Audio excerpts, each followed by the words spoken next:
How's it going? How's your day? Day's good. Yeah. Filled with fun activities. Yeah, got a lot of stuff done, work-wise, which is good. Yeah. So now we're just hanging out after work. Yep. Like, is actually pretty common. Work after dark. Work after hours. I don't know. Yeah, no, it sounds good. Yeah. Yeah, so I got the new iPhone. I would show it to you on the video, but we're using it to record the video. Hey, let's it'll be a new perspective. Yeah, exactly. This is Yeah. recording how you check out a phone. Yeah, exactly. Which, I don't know, like, I'm excited for it and I like it, but I went from a 7 Plus to this, and it was cool, but it's like the same exact phone. I mean, and it's like 3 generations newer. I mean, it has wireless charging. The screen has different colors that it can emit. The camera's a little better. Processor's better. But I actually used the 7 Plus with my 11. Mm-hmm. Not the 11 Pro, just the 11. And they opened up websites and apps the exact same. Really? And the 7 Plus is 3 years old. I got it right when it came out. And Yeah. I feel like the incremental advancements are getting a lot smaller, or Right. shorter, with new releases, and comparatively speaking from earlier on in that life cycle. You had a 7 Plus. You got it 3 years ago, the same time. Okay, you got it a month sooner than I did, but I don't want to relish on that. And you ended up going to the Samsung Galaxy Note 9 about a year ago. Yes. What were in general, what are your thoughts on making that jump? Because you've had iPhones since the first one. Right. Yeah.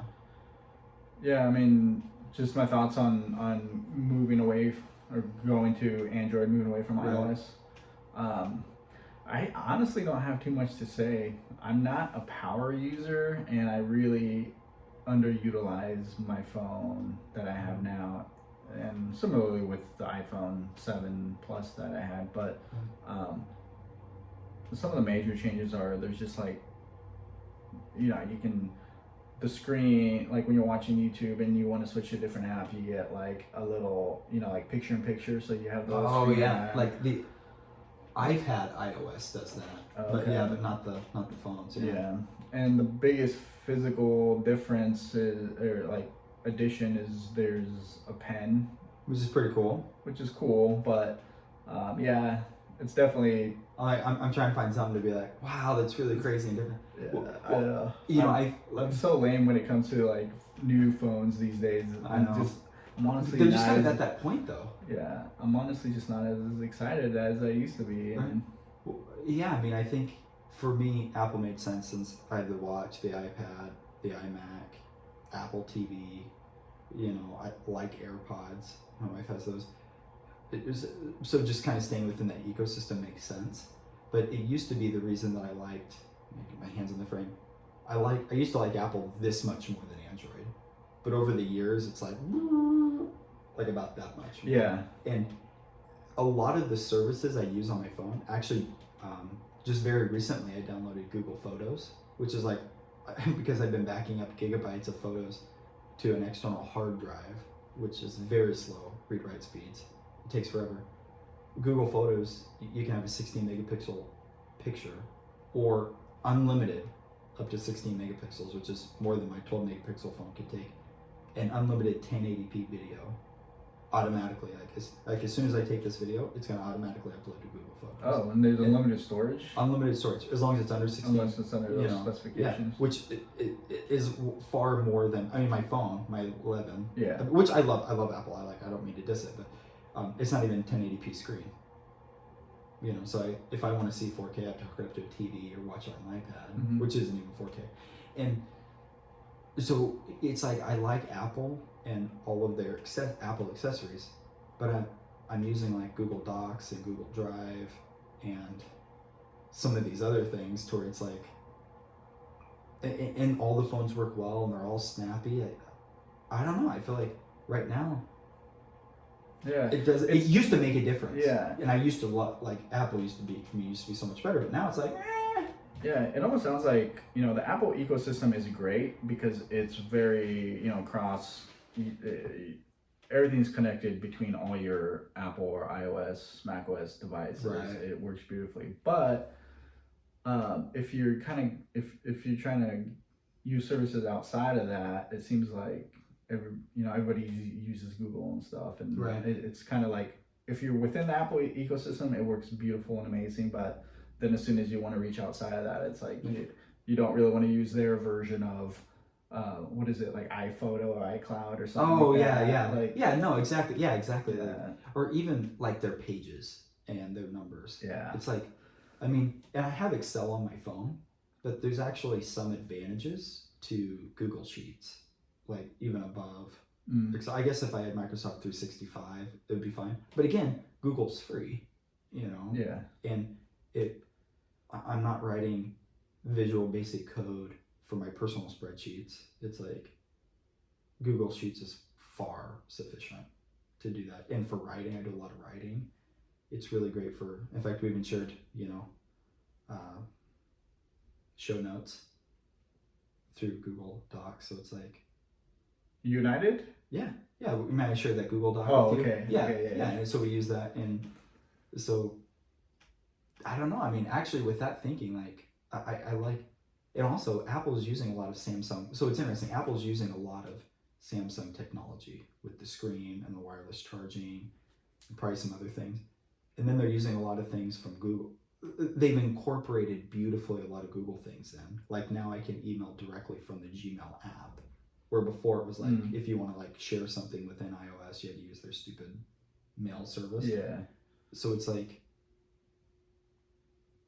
what I like about the iPhone is that it's wireless charging, Samsung, and that it's easily integrated with all these amazing Google services, which is essentially the same ones who build the Pixel phone and Android. So I don't know, like, it's interesting. Like Apple used to be like, oh, what's the iPhone killer? And it's like, I think these other services competing and staying alive has made Apple a lot better, which I don't think they would have made a lot of these advances on their own. Yeah, I think it's good. It's definitely great that both of them exist, because honestly, Apple for the longest time was the phone to get, and they really, they were the pioneers in this form factor that we know of today. And but yeah, it used to be like Samsung would have the specs, but it just worked horribly. Yeah. But you've had your phone for almost 10 months now.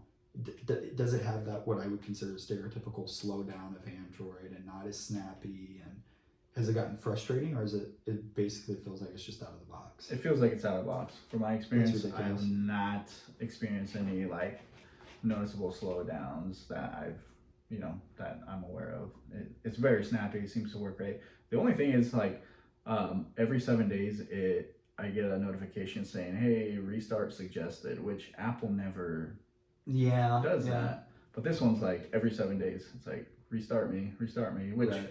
I think I don't know, but I've heard that it's good to just reset the systems once in a while. It's kind of like turn off your computer every now and then. Shutting it off. Yeah, even my iOS, it just seems to, once in a while, I forget to charge it and it dies. I'm like, well, there's my restart. Yeah. Or sometimes it's kind of glitchy and it's like, well, I'll just go and restart. Yeah. So you end up doing that. But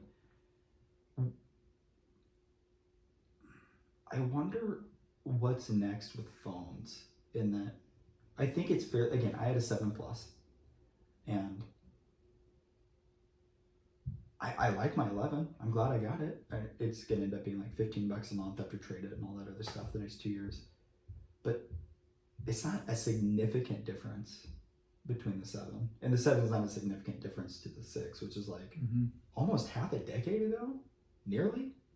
It's like, wow. I don't, it doesn't seem like anything super significant has happened with phones to really change the experience, Yeah. I really felt that when I got the iPhone 7. I think that's why I ultimately kind of made the switch to Samsung this time around, because when I got the iPhone 7 Plus, it was fun to unbox. It was this nice new shiny phone. And you had the 6 Plus, right? Yeah. Yeah. So there was like right. no 2 cameras, right? The second camera. Okay, you're right. Yeah, no big differences. Yeah. I'm proving your point. Yeah. But I turned it on, it all, all my backups uploaded and everything, and it just all looked so familiar. Like all the apps are in the same place, it was the same. It's like, the OS was generally the same. I'm sure there was some different feature in the upgrade or whatever from Right. 6.0 to 6.1 or whatever Right. it was. But it's like, I'm like, wow, this is a brand new phone, but it doesn't feel like it's a brand new phone. Well, what's interesting too is so whenever I got the iPhone 4S back in the day, whenever the 5 was out, I think you had the 5, and I was like so jealous of your extra like quarter of an inch screen time. I was so jelly. I tried to hide it, but it didn't do very well. You know, the 4S had Siri, and that was a pretty big deal. That integration was really awesome. I love Siri, but my 4S, it was a generation old when I got it because I wanted to save a little money. 1 year later, when it was 2 generations old, it just turned to crap. I mean, it started doing really horrible. And then I was like, yeah, I guess you just have to get a brand new iOS device every 2 years. And then Apple, again, I don't have any facts to back this up. This is just my layman observation, which is Apple got sued for, again, I'm going to quote this horribly, essentially writing code to slow older models of phones down. Yeah. And after that, my 7 Plus, which was 3 years old at the time, which historically, and I've had multiple versions of iPhone my wife has, that's bad news. You don't want to have a phone, an iOS, traditionally more than 2 generations old, or even the 2nd generation old. But my 7 Plus, like with the iOS update right after that lawsuit, it worked like it was out of the box. And it worked like it was out of the box for 3 years. The only noticeable difference was the battery life, which is like understandable. Yeah. Yeah, it definitely sounds like, planned obsolescence. They want you to upgrade to the new one. Yeah, I guess I never really kept an iPhone. I personally never experienced that with my iPhone. I never had one that was more than 2 years old. Like that's not me. It was weird. No, I mean, I was really into it, especially from like the first few generations. I was just like, oh my gosh, I need the next one. Like, well, they made such a big difference. There were larger,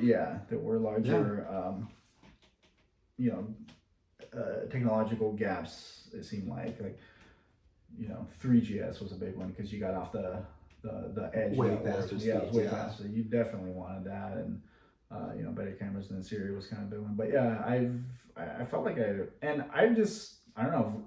When I was with Verizon, they were just every single iPhone. They gave you so much money. There was always some crazy trade-in. $650 for a phone.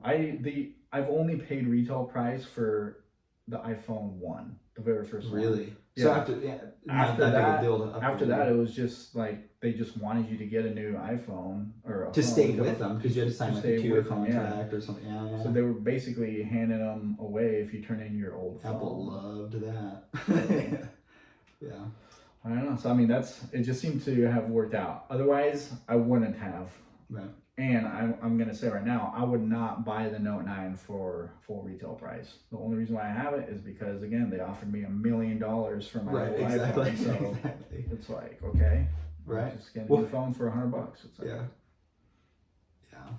But yeah, so I haven't experienced it, but I do remember you talking about that. Yeah. Well, my Wi-Fi wouldn't work, so I can't remember if I'm pretty sure I had unlimited data at the time, but. Maybe I didn't. I can't remember, but my Wi-Fi didn't work. So when I got my new phone, I had to take the SIM card out of it, and then I had to reset it. Well, I ended up making the transfer or something to where the Wi-Fi would only work if the phone got really, really cold. So I had to put it in the freezer for 10 minutes. I put my iPhone 4S in the it sounds like I'm making this up. My iPhone 4S in the freezer for 30 minutes, and then I could use it for 30 seconds.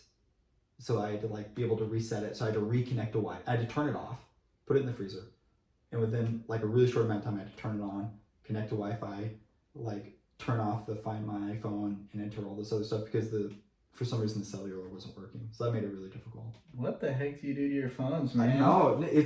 I'm telling you. Well, my understanding, I'm half making this up. Fact check it. Whoever wants to can fact check it.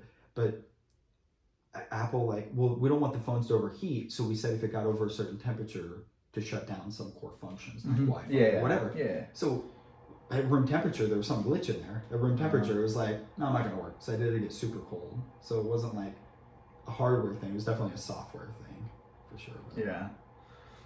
Interesting. Yeah, the only time I've ever experienced, seen that happen on my phone is when I left it in my car in an accident on a hot day. Yeah, And, I did that to mine. It was just baking in there before I noticed. Yeah. About the time I noticed I didn't have my phone, went back, and my phone was hot to the touch. Yeah, I was no, like, I know. holy crap. And it automatically shut off and everything, but it did have a message saying like it was. And it still worked okay after that? Yeah, it worked perfectly after that. Which is pretty amazing. Yeah, I didn't put it in the freezer or anything. I just it was actually here at work, and I just set it on the table inside. I think we had the air conditioner running, and No, that was your iPhone or Samsung? that was my iPhone. Oh, good. You don't got that anymore. Yeah. So you don't have to worry about any long-term potential damage from that. Yeah. Somebody in India probably has that phone. Sorry. But honestly, probably true. So, as far as phones, more or less, I think it's fair to say being not super exciting for the past half decade. Yeah, so. really. What's next? Like, what's the next cool consumer technological advance to be really excited about? For phones?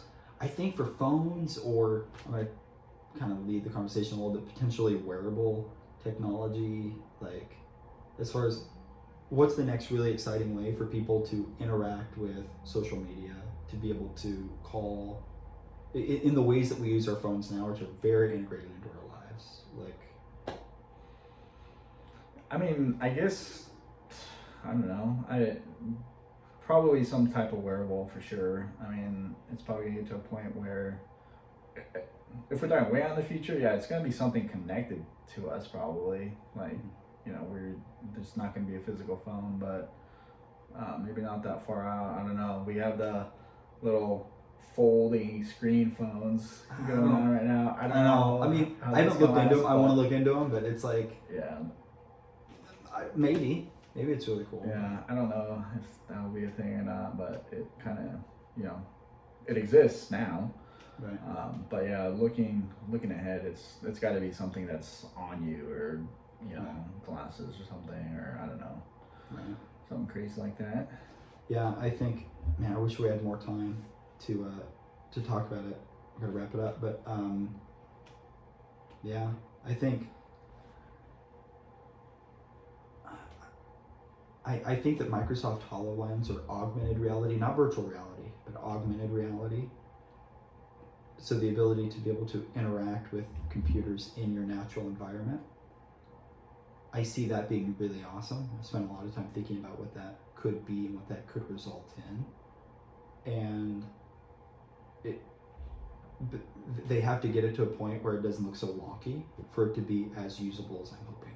Because people aren't going to want to walk around with headsets. It's got to be. Yeah. It's got to be a maximum a visor, or integrated into not that awkwardly into a hat or something. Yeah.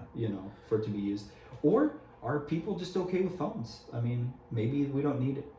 We need interactive holograms. Like, I'm too excited for that. I'm going to be ticked if that isn't a huge part of society, and if by the end of my life I can take a recreational trip to the moon for less than $5,000. If those two things don't happen, I'm going to be really upset with mankind, quite frankly. They're already taking deposits for space vacations. Through what company? I don't remember the company, but it's not.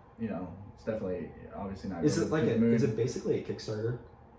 I forget if it's a Kickstarter. I heard it on the radio just a couple of days ago. Probably not through Kickstarter, because they're like, this is sketchy, and we're not gonna have all that. They're taking deposits, and it's gonna be basically like a couple hundred miles above the Earth atmosphere. How much roundness can you see of the Earth?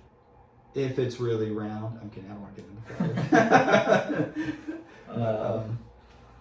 I don't know, 52.325% of the Earth. I got you. Who knows? Yeah. But yeah, 200 miles above the atmosphere or something like that. And it's not even close to the moon. It's cool. I'm sorry. I'm sorry. I just cheated down. That's not the moon. It's a step. We need steps. How far away is the International Space Station? I mean, it's not that far away from the Earth. Oh, you're right. You need some pretty cool images from that. Yeah, you're right.